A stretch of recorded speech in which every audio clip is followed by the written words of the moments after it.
It's a pleasure to bring the Retail Success Series to everyone. And thank you to our three founders for sharing their ideas today. I'm going to start by asking you to bring out your origin story. How did everything get started? And usually it is a personal story, so I can't wait to hear them all again. Abe, will you go and lead us off? Sure, happy to. So I'm Abe Kmart, founder and CEO of True Made Foods. We make healthy ketchup and barbecue sauces, mustard and sriracha, and hot sauce now. We use veggies as a natural sweetener, so things like carrots and butternut squash pureed and cooked in, so taking out the sugar and adding things like carrots and butternut squash, apple instead, and it works amazing. Product taste incredible. But yeah, I got started because I hated ketchup. I think it's red sugar. Conventional ketchup is almost more corn syrup than tomatoes. It's got more sugar per ounce than ice cream. And I have 4 kids, and so it really wouldn't have been a problem for me if I didn't have 4 kids, because the problem is when you have 4 kids, you can't avoid ketchup. I tried to keep my kids from eating ketchup, and that didn't work, as most people with young kids know. It's a massive failure. And it was a battle at dinner all the time, and they were pouring ketchup on everything I cooked, almost. And I'm a good cook, so it was really annoying. But they decided to stop losing battles at the dinner table and win the war.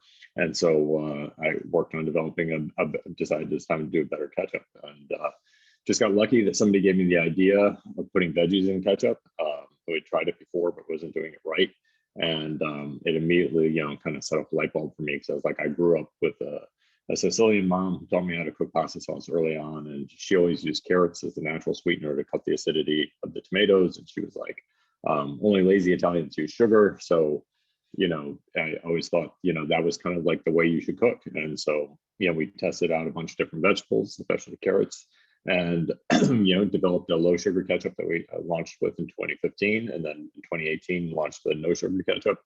And now we have 6 barbecue sauces, because we've partnered with the legendary pitmaster Ed Mitchell and his son Ryan, who are just incredible, and they want to reinvent barbecue and bring it back to its roots, to the way it was before corn syrup and sugar was in everything. And we're turning the backyard barbecue into superfoods yet. So that's our goal. That's great. So no longer an indulgence, it's actually part of getting your veggies into your children. Exactly. Ilana, I'd love to go to you. Please tell us about the origin of Whisks.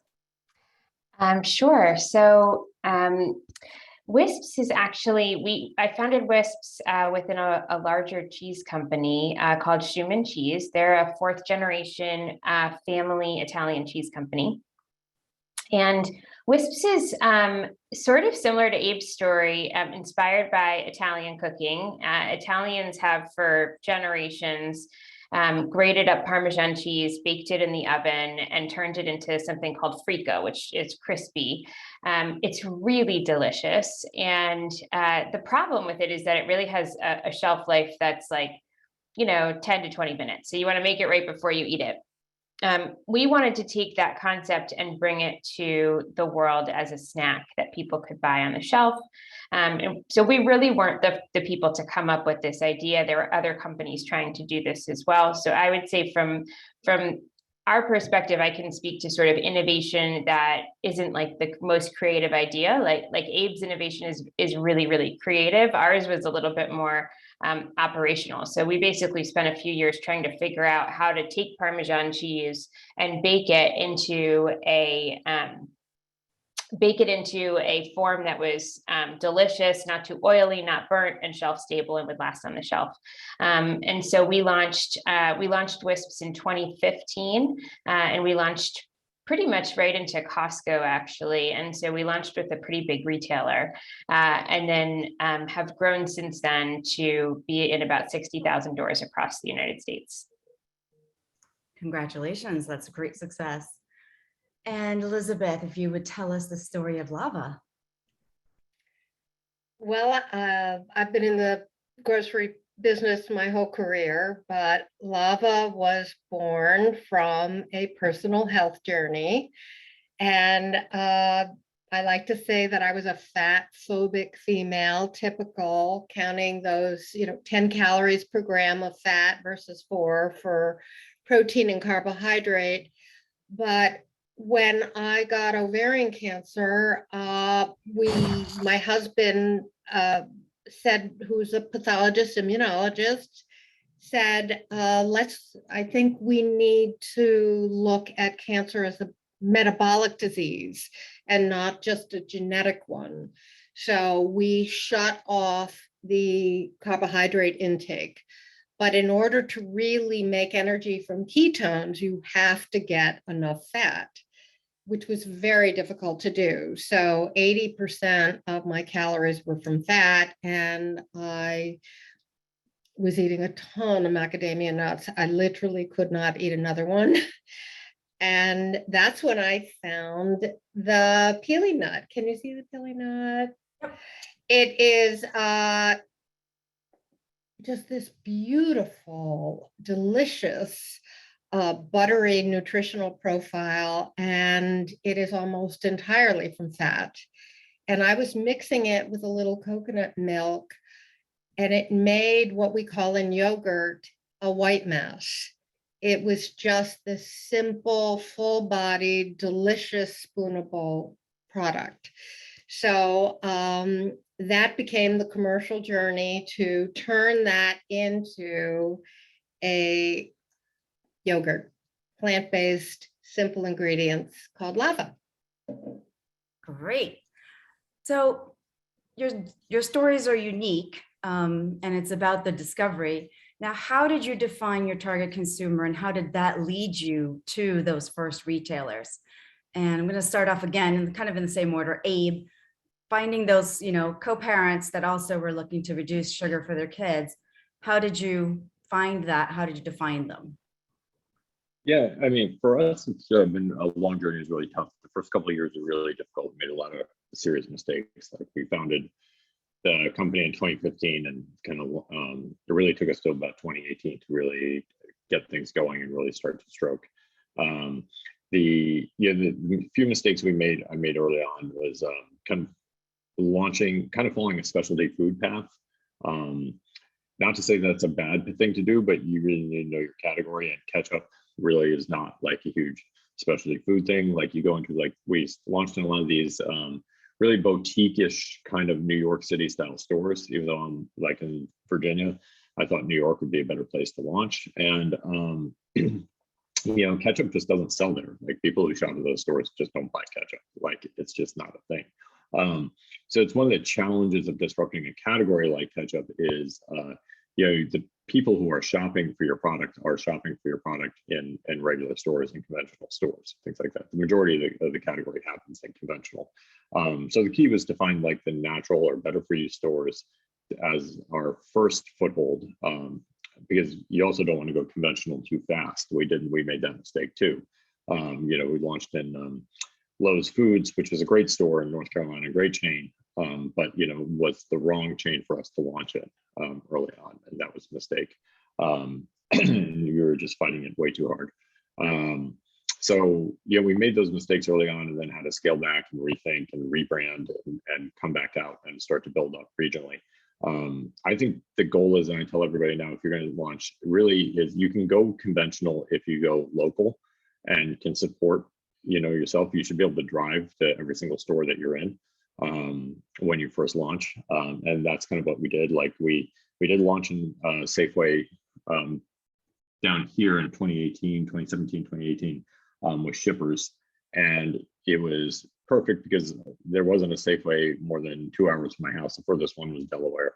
I could get to the vast majority of them, and we would get there, make sure the shipper got pulled out, because a lot of times it was in the back, set it up, and then demo the crap out of it for the day, and sell through almost the entire shipper, if not the full shipper. And, just did that over and over and over again. And I think you have to physically support your stores early on. So yeah, you have to have the right match with what kind of stores you're going into, but also you want to be able to, the more important is to really be in the right store, or be close to that store and be able to physically support it when you first launch. I agree. I've always recommended the founders do their store visits, do the demos themselves. It will give you the information that you need. And then if you do expand and have to use third-party providers like us, you will understand it so much deeper than if you first time out, you just are looking at a screen and just looking at a report. There's a lot. You got to know what you got to know what the shelves look like and what helps and how you sell on shelf and what helps them. For our, we go into merchandise, like for our category, if we get put, because ketchup a lot of times gets put at the bottom shelf in some conventional stores, or even natural and better, and like even places like Central Market puts ketchup right on the bottom shelf. And if you're a new product, it's just terrible for you. It doesn't matter because you don't get that organic discovery. You want, like, so for us, I look for stores that have a vertical ketchup aisle or a vertical barbecue sauce aisle where they put the bulk on the bottom and then the newer, smaller stuff at eye level. And that's where we succeed. And so anything that puts us near the bottom, bottom two shelves, like we're done. It's not going to sell well, or we have to support it. So Totally agree. Elizabeth, how about you? How did you find the fellow cheese lovers in the US?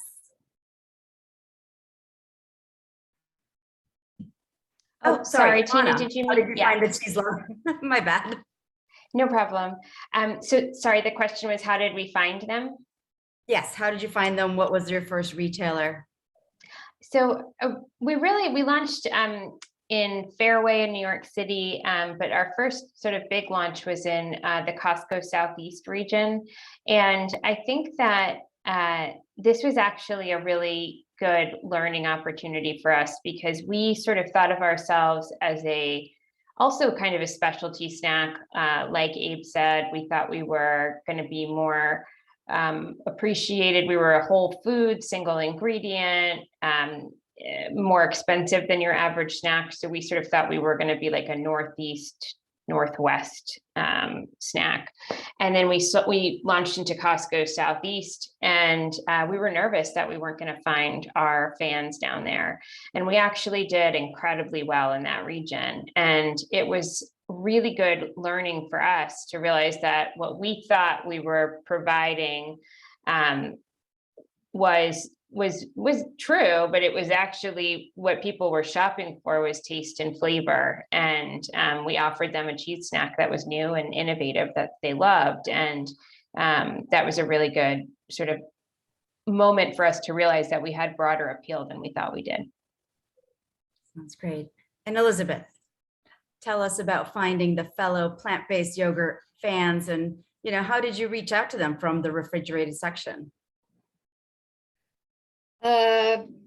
Well, I guess because I've been in the food business so long, getting those first POs from distributors was, I really wanted to make it efficient. So my last day working for Pepsi, selling a kombucha, ended one day, and they were still looking at refrigerated specialty dairy the next day. And I brought in the prototype, and the lead times on these category reviews are so long. But this guy was a buyer that I had nurtured and I knew, and he was very creative, and he couldn't believe it. I was there one day selling in one brand, there the next saying, oh, by the way, now I'm selling this. And yes, I need a commitment. And 3 months later, he gave us the commitment, which opened up 2 big UNFI DCs. So that's kind of set the paperwork in action. But I didn't think we were going to be able to get any other retailers. And in the time that followed, we were able to get the attention of Whole Foods Northeast buyer, very, very competitive category yogurt. They say the most competitive, I don't know, but it's brutal. And he's like, he took his time, but he gave us a shot. And then same time Wegmans came in, and they all pulled from the same warehouses. So there was, for us, it's very important to have gotten that volume, the consistent minimum. So the product is fresh and all going to the same location. So I was kind of coordinating multiple cats that pulled out of those 2 DCs. Very good. Now, once you're on the shelf, the next thing to do is, of course, connect with the shoppers, fly off the shelves and get into that whole velocity metrics, what buyers are looking for. What were your retailers looking for and how were you supporting them in their goals? How about we go with Ilana first this time? So what was Costco needing from you?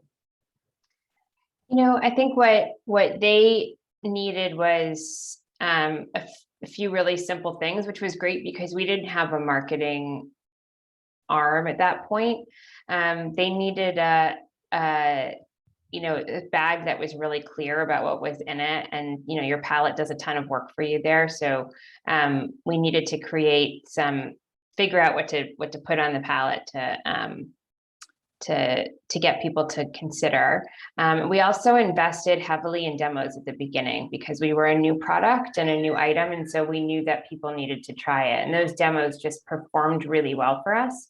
But we, very much marketing at the point of purchase was our strategy for the first 3 years of the business.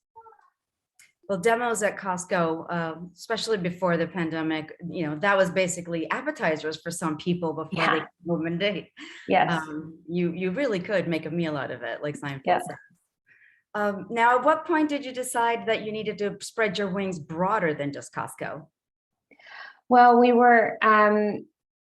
we always wanted to spread our wings broader than Costco. So it wasn't so much that it was a moment in time that we decided, what happens with Costco is they demand so much volume that you sort of spend a bunch of time chasing that. But we launched pretty soon after into Walmart as well and into a couple of grocery retailers. But in 2019 and 2020, I would say is when we really, really turned our attention to the grocery channel and to the convenience channel, because we felt like we were really relevant in those channels, and honestly just hadn't had the right team and the right amount of bandwidth on in our focus to hit them. So that's what we did in the last 2 or 3 years. Sounds great. And Elizabeth, same question for you. Demos is certainly in Whole Foods. Everybody hands-on, all the answers are in the stores. And even then it changes. But who is the customer? If you are in specialty retail, those do tend to be those informed, health first consumers are your consumers. But that doesn't necessarily mean that's the world. That's just the world in that particular transaction. But even after the pandemic, non-tasting sampling we found to be very effective. Just educating, if you look at a shelf in our category, there's so much chaos before the eyes. I mean, I've stood in front of sets and not been able to find lava, and it's right in front of my face. So, they don't know the difference between plant-based and cow's milk. And so just having somebody there, it really makes a difference. And then being able to give them information about your particular product benefits. IRCs were very useful. We did do a cool little IRC under the foil. So it wasn't the first time purchase. They get it home and woof, it's good on the next trial. Not a high use rate, but really a good use of packaging space when you only have, 5.3 ounce. So touch points, very expensive, but if it's well executed, it's definitely money well spent, because what's a customer worth? Value of a lifetime customer. Now, I did have a couple of people chat me really quickly, like ask what a non-sampling demo is like. So can you tell us what you've done? And I'm going to just throw that question to all three of you. So how did you do it? Well, we just did it because you couldn't give out any live food. So you were able to give out a VIP coupon and a sell sheet. And just say, hey, here, and point to the shelf. But it's quick. So in a way, it was a lot less falderal. We actually had some better performances with non-sampling just because it was a little bit more efficient. Right. Has anyone I else think- tried anything non-sample or creative during this pandemic time? I mean, I think just in general, like the hustle, I embarrass my kids constantly in grocery stores because like I'm always checking the condiment aisle, like in every store we go to, and I'm dragging my kids with me. And then I always have coupons on me, VIP coupons on me. And, you know, if I see somebody shopping in one of our categories and our product is there, I'm like, here, just try this product. You're going to love it. Here's a free bottle. You get it for free. Here's a couple more coupons. You can give them to your friends. And like, I mean, that's part of it. You know, just getting into the store with coupons and getting people to sample, try that first bottle is the most important thing. I mean, if you can't give them something to sample with, this is not available to most people. I mean, it depends if your capability to do this, but here's the other thing that's really saved us is doing these smaller packets. We started doing this for food service, you know, right at the end of COVID, as food service is coming back, and you know, so we can do these types of, and we even bought a heat sealing machine, which is non-expensive, and you know, we seal a bunch of these packets and cups together with a coupon and sometimes like some literature about us, and you know, we give those out. We send them to, you know, dietitians at ShopRite to give out to their customers and things like this as well. So, and you know, Sprouts managers love to give them out, these types of things. And then, so yeah, so we just have to, you know, we've been just trying to be really creative about it, about getting people to try the product as much as possible. We even have a thing on the website where we'll send them a packet of these things with a coupon too. So yeah, I've even seen soda companies giving 3 free cans, just pay for the shipping. Now it turns out to be about the same as if you had gone to a store and bought 3 cans. But for most people, they're like, yeah, I will try a new brand that says that they are functional beverage or something different. Ilana, how about you? Have you tried anything creative? I mean, like everyone else, sampling is our absolute best way to get people to purchase a bag. I think that we've also worked and had some good success with dietitians. So having people, when you're a healthier food or, you know, better for you food, having that sort of stamp of approval can, I think, have a big impact. And, you know, dietitians are all over the place in terms of, you know, visibility on the morning news and on Instagram and in stores. And so we've also found that to be a really influential group of people to work with. I agree.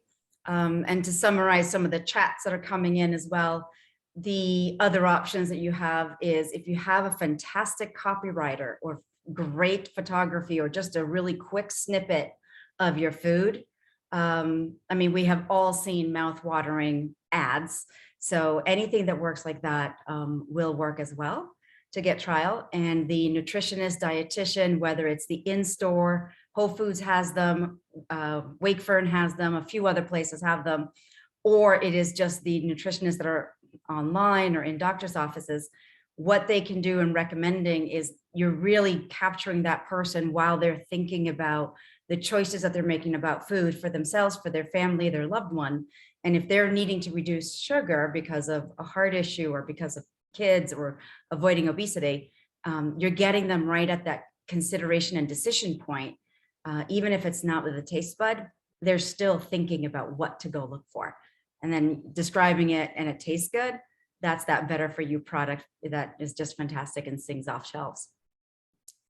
Is there anything else that you did to support retails when you got in?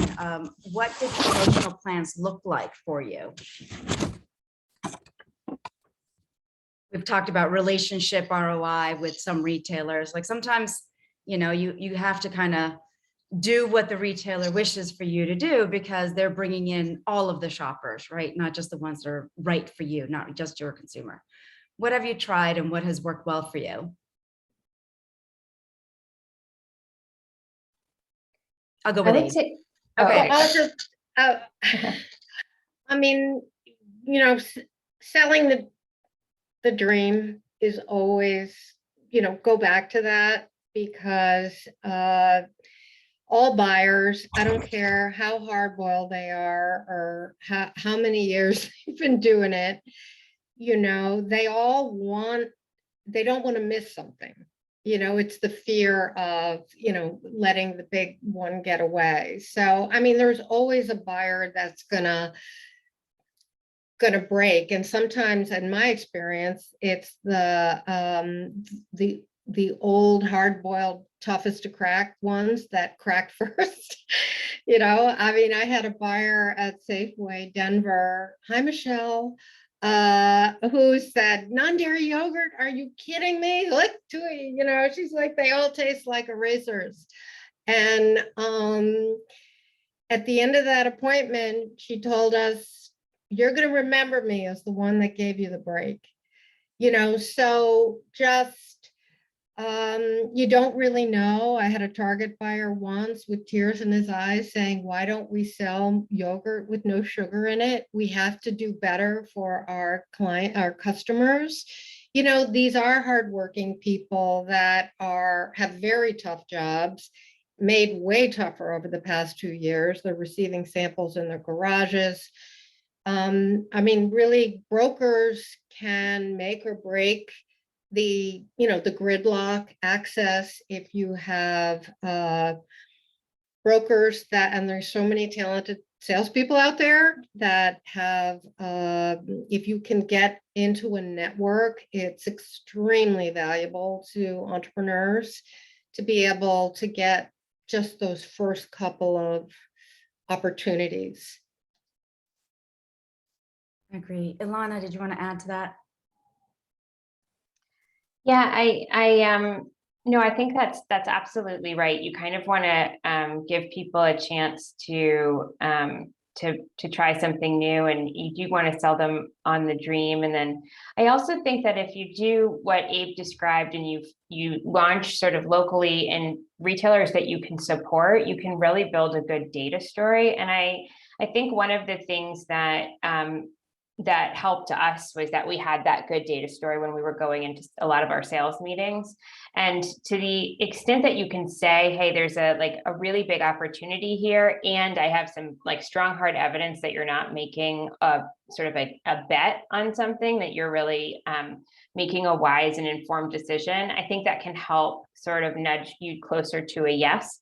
So I would say that combination of, the compelling vision and some data, and it doesn't, it's like either we taste better than every other product or we are selling better than every other product, whatever that story is, if you can sort of find those 1 or 2 data points that you sort of hit in every meeting, I think that can just give people a little bit of the confidence that they need to actually give you a green light. I agree completely with you. Abe, you had. Yeah, I mean, so we could talk about promotions, but for getting the buyers buy-in, I think what the buyer is looking for, especially, it depends on the category. Everything depends on the category, and I think that's a big problem that people don't understand. A lot of investors, a lot of entrepreneurs, when they get started out, really look. You really have to look at your own category. Every category is so different. In the economics and the way it functions, and what the buyer is looking for. So like in our boring, shelf-stable, center store category, condiments, slow-moving, they're looking for incremental sales, because when you're going up in ketchup, you're not going to really, even if we crush it for us, we're really not adding a ton to the category, because the volume that private label and Heinz do is so high, right? So we're cutting up. But what we are doing is, the ketchup category hasn't grown in 20 years, right? It's been the same size, same volume every time, slightly, except for during COVID, during the pandemic, where it went up, and then 2021 it went down when people stopped eating at home all the time. So what we offer and what we put on our sales deck is we're offering incremental sales. This is the growth. This is the only category growth. And so what we do now that we have access to syndicated data, this is easier if you have access to syndicated data. If you don't buy, cheat, and steal your way to some syndicated data that you can get to prove your point in the sales meetings. But we show that, you know, no sugar and no sugar added call outs are driving the category growth in ketchup and barbecue sauce. It's like, these are boring, staid categories, and the buyers, they need to show growth. They need to show sales growth. They need to show something every time they move into a new category. And so we show, you know, you double down on this trend, which is accelerating. And this is where you're going to see your incremental growth, incremental dollar growth, incremental unit growth. This is where it's going to be happening. So that's always our story going into every buyer's meeting, every category meeting review. So I agree. Coming in with a great differentiated product and data is the best way to walk into a sales meeting. Those first few buyers that are going to take you, those first retailers, yes, that is a lot of the founder origin story, how you're differentiated, why you're special, why you're committed to this, and what the trends are in the category, which might be early. But after that, you know, retailers 4, 5, and 6 are really going to be getting you because of your success in those first 3 retailers. So being able to choose those so that they are the right fit does help.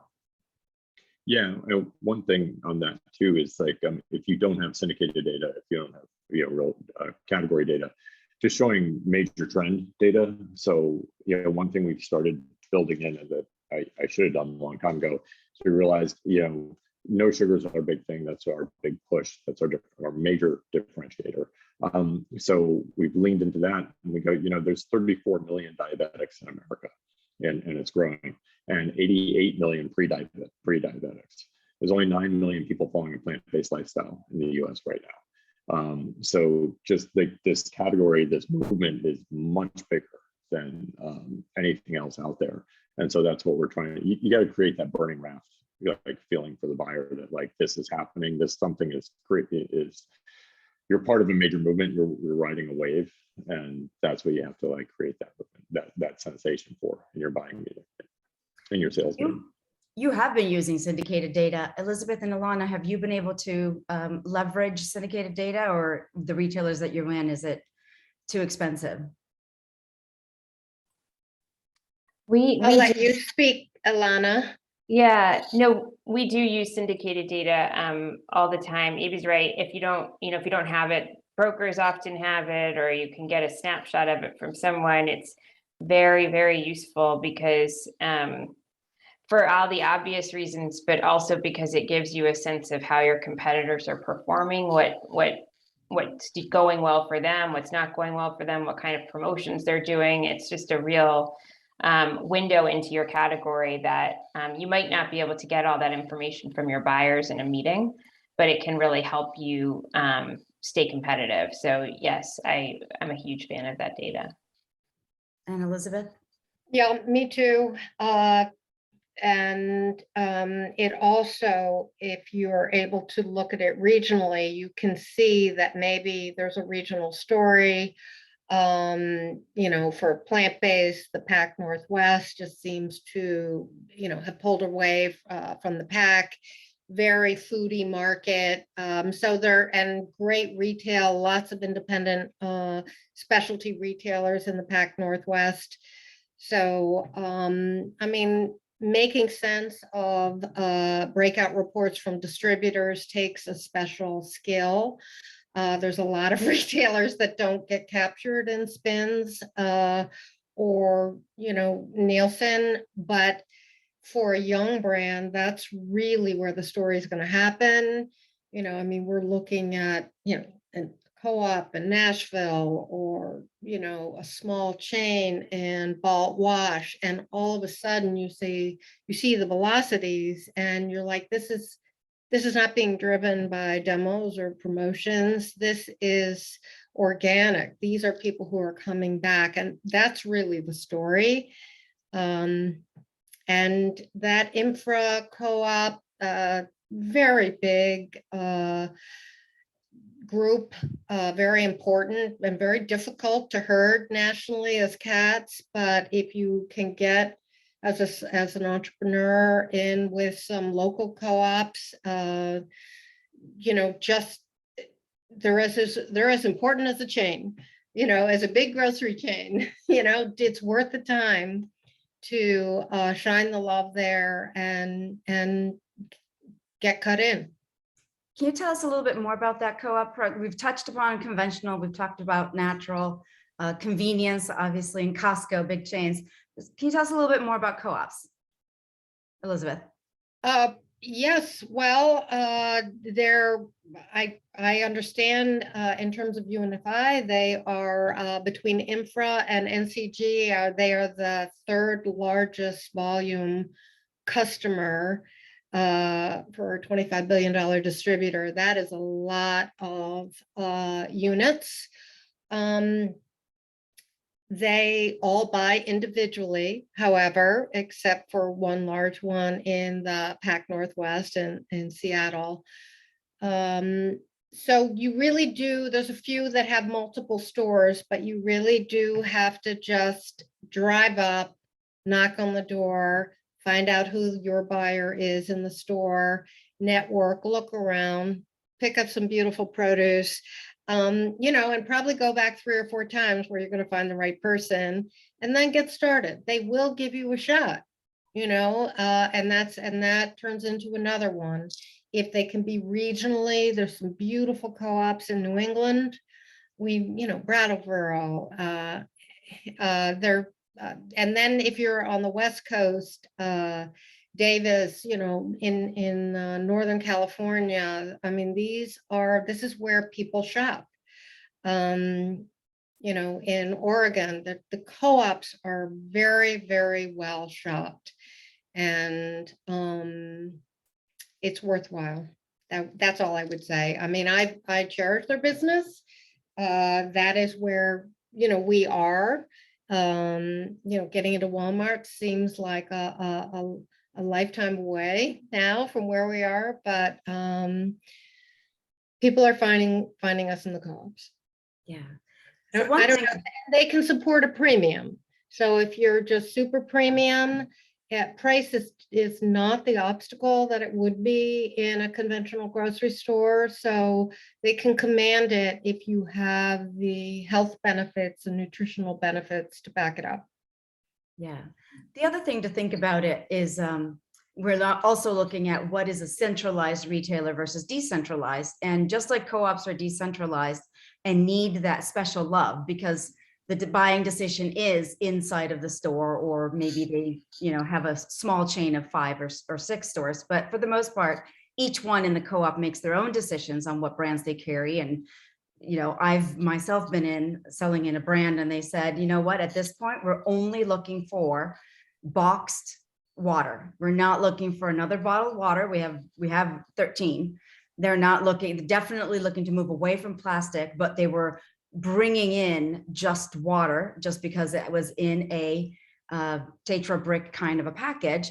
And that does really well in Maine, in boating country, where you don't really want glass because you're barefoot a lot, and you definitely don't want plastic because single-use plastic in an ocean is just, that is what you're trying to avoid. So they shop individually, they make decisions with their values. They have a pretty good sense of who's shopping there, and it is sometimes a more affluent clientele and a more health conscious clientele. So definitely worthwhile. And then on the opposite end of the spectrum is the convenience stores. So 7-Eleven is 9,000 stores in the United States.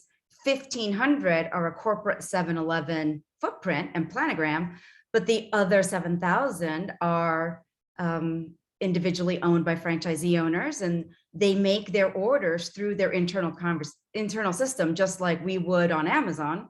But just like Amazon has a gazillion SKUs, they don't know what's newest or what's healthiest or what's selling. So they make safe bets, picking the Pepsis and the Dasanis and the Snickers and the M&Ms. So having someone walk in with your sell sheet and say, you're in this location, you're right next to, corporate America, the bigger banks, you're right next to the university, you're close to a gym. This product makes sense for you because of your location.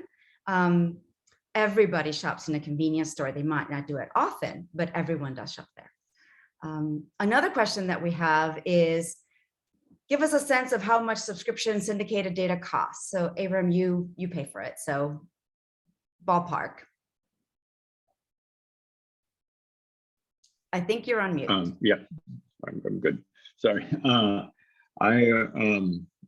Yeah, so it was a spins account for one category for both channels, and a couple of retailers will cost you about $12,000 to $18,000 a year. So when you pay quarterly, so you're looking at like like 4,000, $3,000 to $4,000, $3,000 to $5,000 a quarter kind of thing. And then yeah, there are diversity access programs that can get you like IRI data for free or for cheaper or at a discount, things like that. So if you're a diverse owned company, I would definitely get your certification and look for that.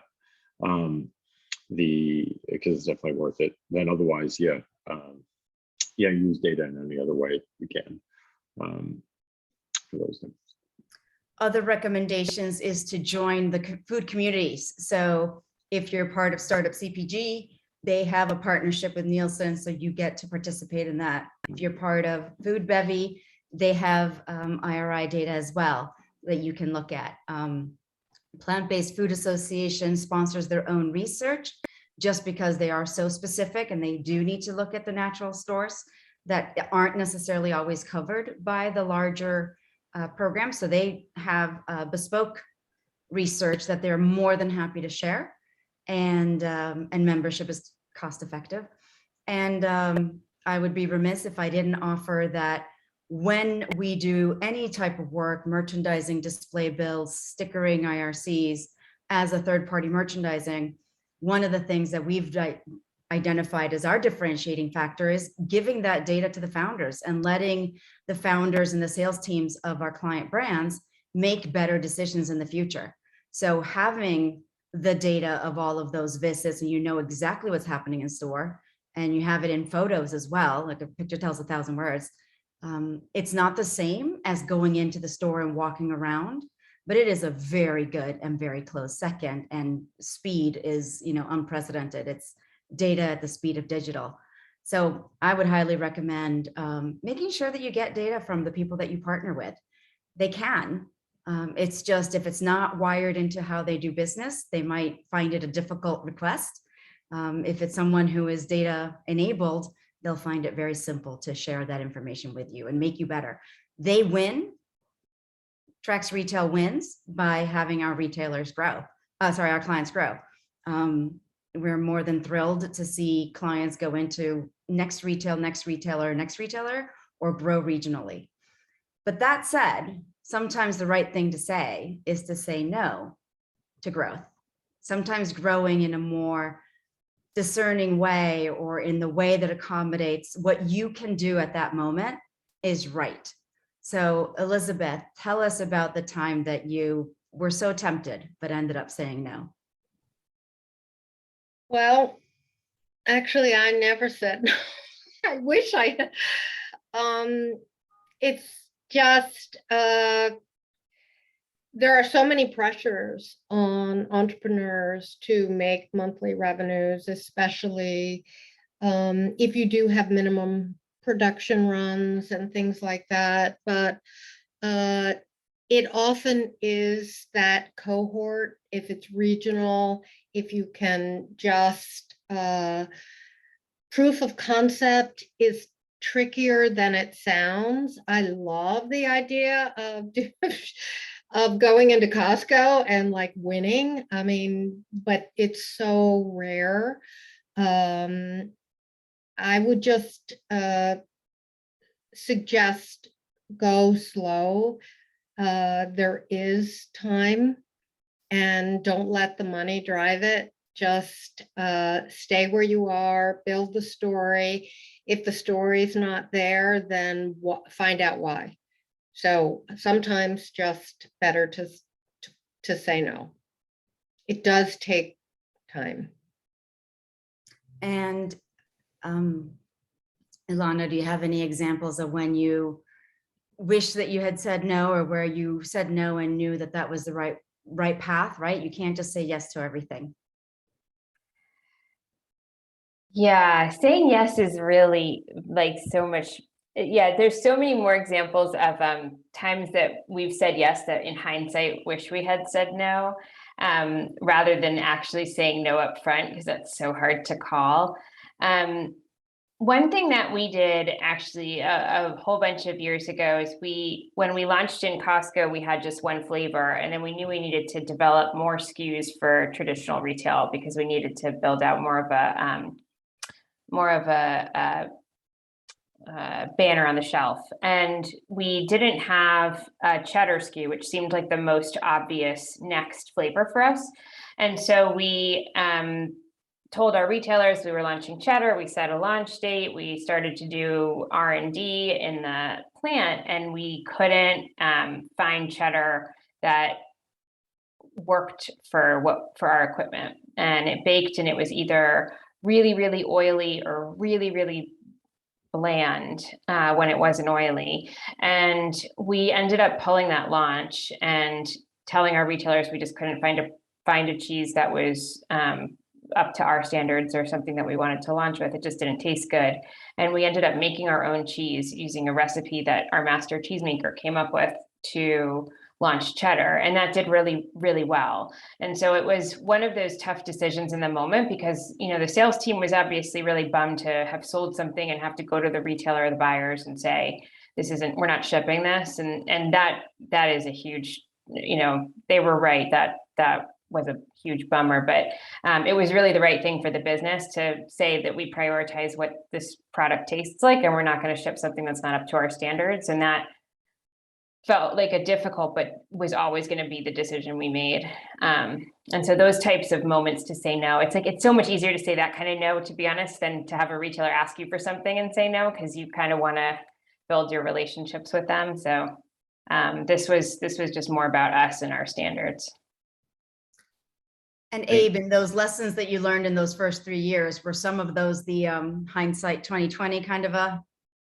Oh, completely. I mean, it's so hard. I mean, it's even hard now where we are now, because look, you make no money early on, right? And you're desperate to have this make money, unless you have a trust fund or, you know, somebody else supporting you, or you're living with your parents. But like, yeah, I had kids.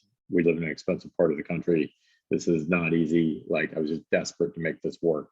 And so, yeah, we made a lot of mistakes early on going. We went into super target, like the first year we launched, like in 57 stores, and they were all on the West Coast, and I was on the East Coast, and it was a disaster. A complete waste of money, completely, you know, huge mistakes. We made all those mistakes early on, and then we started building up locally, and luckily, I was just really, really lucky to survive that, because but you know, you're under all this pressure, and everybody, and I used to hate this too. Like, people tell you to go slow, and they tell you to, you know, be really selective on what stores you're going into.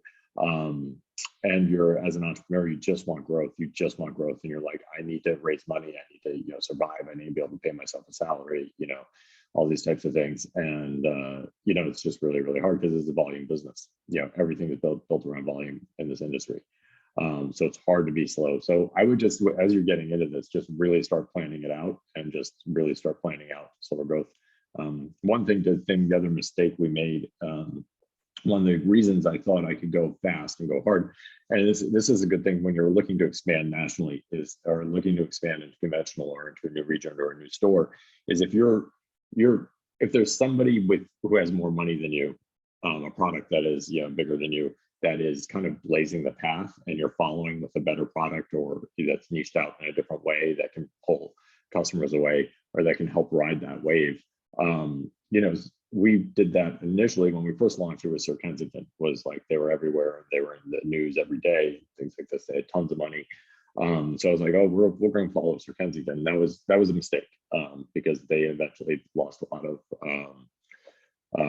ACV as well. And so, but now we figured out, now we're following Primal Kitchen. Primal Kitchen launched their no sugar ketchup the same year we did, but of course, because they're bigger, and then they got acquired by Kraft Heinz right away, they have like 2 to 3 times our ACV. And so we're just going in, if they're doing well in a store, and it's now that I have data, I can really track this. Like, if Primal Kitchen is doing well in a store, and we launch in a store, we do exceptionally well in that store too, and then eventually go up. So we figure we have a better tasting product with the squeeze bottle, so it's more positioned to families. So we can with a better price point, and so we're following that, and then taking that market as it grows. So that takes off some of the risk for you, but like that's something to look at from a macro standpoint of looking at like how do I know when I'm ready for a Walmart or even just the Safeway region or something like that, just to really look at like who's gone ahead of you. My only warning on that is to be super careful that it's not super crowded, that you're not like the 8th person in on some wave, things like that, which is probably happening in plant-based right now.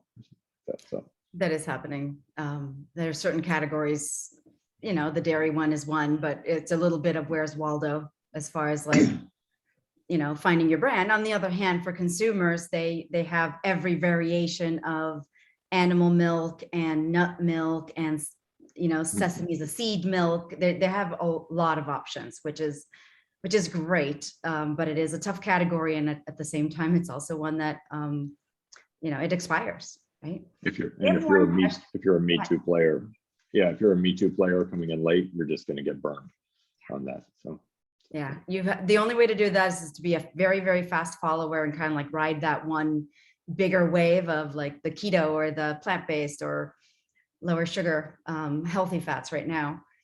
We have one question, and I'm going to ask Paul to continue writing on your question, because the answer is going to be, it depends on the category. So I'm going to ask each of the speakers to answer this as if it was their category. So what would you recommend to a foreign company trying to enter the US? Start first selling in Amazon or going directly to retail? And while none of us would tell you to go straight to Walmart, there's probably certain things that we would say if you were coming in with a new condiment, a new flavor spice, Abe probably has some advice for you. If you're coming in with a new plant-based healthy snacking product, Elizabeth is going to have a healthy, a choice for you.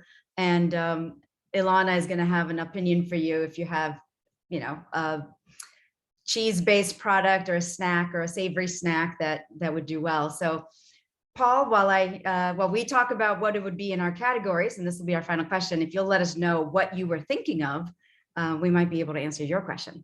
But Elizabeth, you want to go first? How would you launch the next plant-based snack if you were coming in from outside of the US?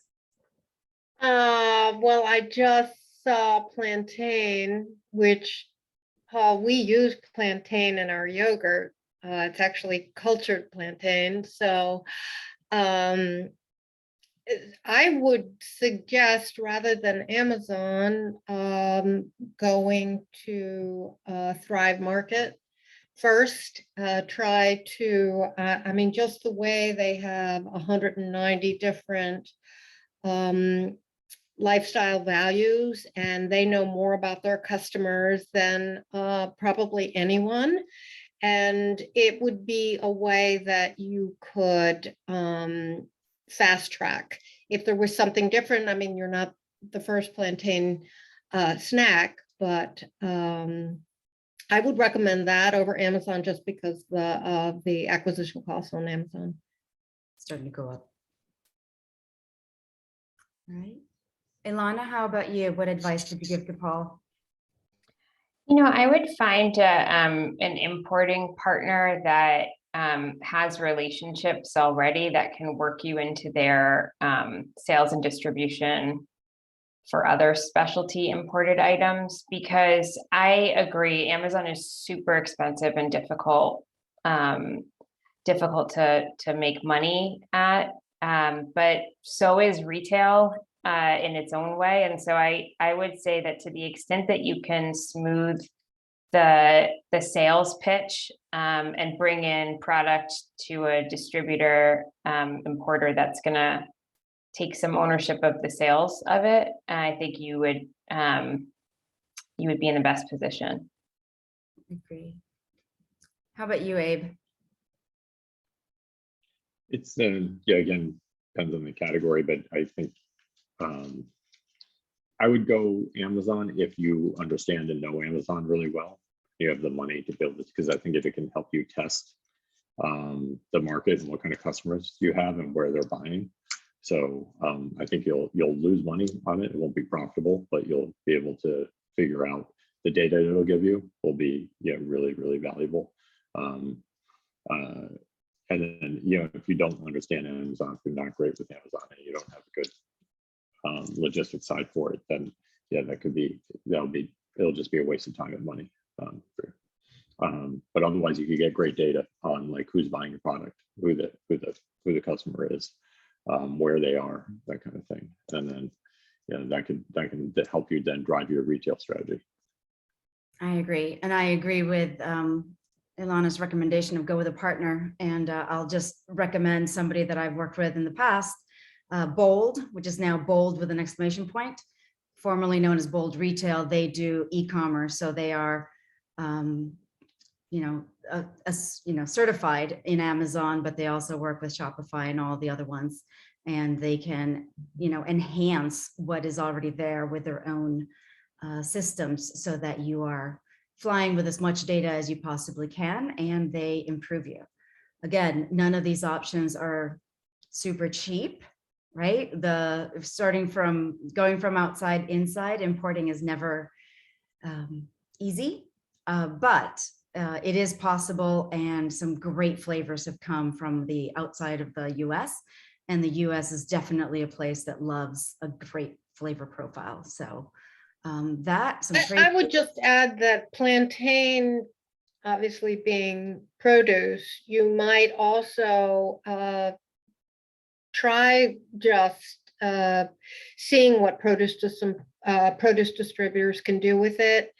Produce is they're still the cowboys in grocery. They will take things, especially if they're not, if they're semi-perishable and they have a decent, you'll see salty snacks in produce. And of course, nuts and just snacking in general is changing dramatically to be more whole food, plant-based. So produce is, you might find some good partnerships there with some produce distributors as a thought. Great thoughts. Thank you all. I'm going to bring back Carol to wrap us up. And but again, thank you, all of you, for what you have shared. And thank you to the audience for the questions. I appreciate it. And this has been a pleasure for me. Thank you, Tina. And thank you, Abe, Ilana, and Elizabeth, for sharing your insights and some of the lessons that you've learned while you were scaling your brand nationally with our community of aspiring founders. Thank you all for attending. We'll be back next Thursday on February 24th, same time, 4 p.m. Eastern time, to discuss retail strategies for functional beverage brands. The session is free to attend. You need to RSVP to get the link to join, or the recording if you cannot make it. We hope to see you then. If you have any questions or would like to engage with us, please reach out at info@branchfood.com. We would love to connect. Thanks again to our amazing panelists for taking the time to share your insights and experience with the founders in our community. We appreciate your time and effort. And thank you, Tina, for always doing a great job at moderating. And stay safe, everyone.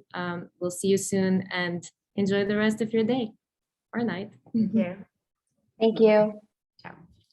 Thank you.